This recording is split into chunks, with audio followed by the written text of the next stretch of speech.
9 साल की मेरी उम्र रही होगी। मेरा 90 में दाखिले का पहला साल था। मैं दोपहर में मदरसे से पढ़कर आया।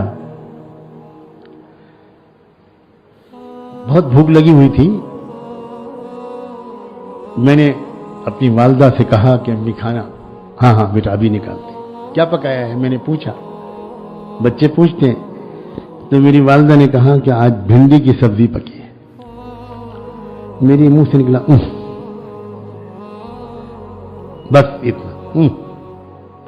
मुझे पसंद नहीं होगी, याद तो नहीं आ रहा मुझे, लेकिन मुझे कुछ अजीब तरह का मेरे मुंह से जुमला निकला। बस वो मां जिसने कभी डांटा भी नहीं था, बिल्कुल नहीं डांटती थी, मारना तो दूर की बात है, सिर्फ कभी कभी वो आंखों से इशारा करती थी और उसी से हम भाई बहन सहम जाते थे। कभी नहीं डांटा, लेकिन वो मां उस दिन सरापा जलाल बन गई। सरापा जलाल, सरापा गजब उठी और कहने लगी कुर्ता उतारो, कुर्ता उतारो। और मैं कांपने लगा, डर गया। कहा कुर्ता उतारो, सुन नहीं रहे हो? मैंने कुर्ता उतार दिया। कहा बनियान उतारो, नहीं उतार। कोई रस्सी या कोई इजारबंद उतारा, मुझे दोनों हाथ बांध दिए, मेरे दोनों पैर बांध दिए और मुझे पलंग से बांध दिया और कहा अल्लाह के दिए हुए रिस्क को इस तरह कहते हो उह, उह, तुम फिरौन की औलाद हो, तुम्हें खाना नहीं मिलेगा जब तक तौबा नहीं करोगे। मैं बन गया, रोता रहा, एक लुकमा नहीं दिया उन्होंने, भूखा प्यासा। असर की नमाज के वक्त आ गया, खोला, कहा वुजू करो, कुर्ता बनियान पहनो, मस्जिद में जाके नमाज पढ़ के फौरन आओ।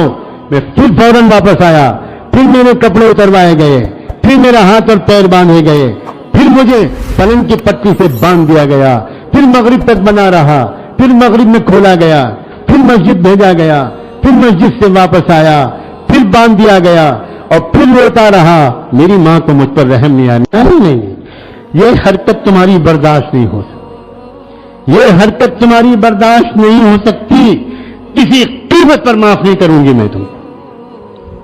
अब क्या करता मैं, मेरी कुछ समझ में नहीं आ रहा था। रोते रोते मेरे आंसू भी खुश्क हो गए। अल्लाह को रहम आया और मेरी बड़ी भाभी वो वालदा से मिलने, हम लोगों की मिलने के लिए आ गई। थोड़ी दूर पर उनका मकान था। फरिश्ते रहमत बनकर आई, मुझे बना हुआ देखा, मैं उनको देखकर चीख चीख कर रोने लगा कि मुझे खुलवा दीजिए, मुझे क्या हुआ क्या। तो वालदा से पूछा, वालदा ने पूछा इससे पूछो क्या क्या किया इसने, पूछो इससे। तो मैंने कहा कि भिंडी, मैंने पूछा कि भिंडी पकी है, उन्होंने कहा हाँ भिंडी पकी है, बस मैंने ऊं कर दिया। तो बस वालदा ने कहा कि मैं नहीं बख्शूंगी, मेरे घर में ये नहीं चलेगा, बिल्कुल नहीं चलेगा। तो उन्होंने बेचारियों ने सिफारिश की कि वो माफी मांग रहा है और कभी आइंदा ऐसा नहीं कहेगा, कभी आइंदा ऐसा नहीं करेगा, तो आप इजाजत दे दीजिए। उन भाभी ने मुझे खोला, फिर अपने हाथ से मुझे खाना खिलाया, दूध पिलाया। अल्लाह मेरी मां को अजर अजीम अता करे। वो मेरी हसासियत आज तक ऐसी बढ़ी हुई है कि किसी खाने को घटिया कहना मुझे कुफ्र लगता है, कुफ्र लगता है। किस तरह बर्दाश्त करता हूं मैं इस बात को, मेरा अल्लाह जानता है, मेरा अल्लाह जानता। जी चाहता है मैं जूता निकाल कर उस खबीस को मारूं, लंबा करके उसको मारूं जो जो जो खानों को हकीर समझता है और जो बड़े मजेदार खानों का शैदाई है, उसके बगैर खा नहीं सकता। वो उसको होटल में जाना पड़ता है खाना खाने के लिए। होटल का खाना जानते हो किस तरह का है? खुदा की कसम, जब तक मजबूरी की जरूरत न हो तब तक होटल का खाना खाना कभी नेक लोगों का मिजाज नहीं होता। क्या लोगों ने समझाए, क्या है दीन, दाढ़ी रख ली, कुर्ता पजामा पहन लिया, समझ गए कि हम बड़े दीनदार हो गए।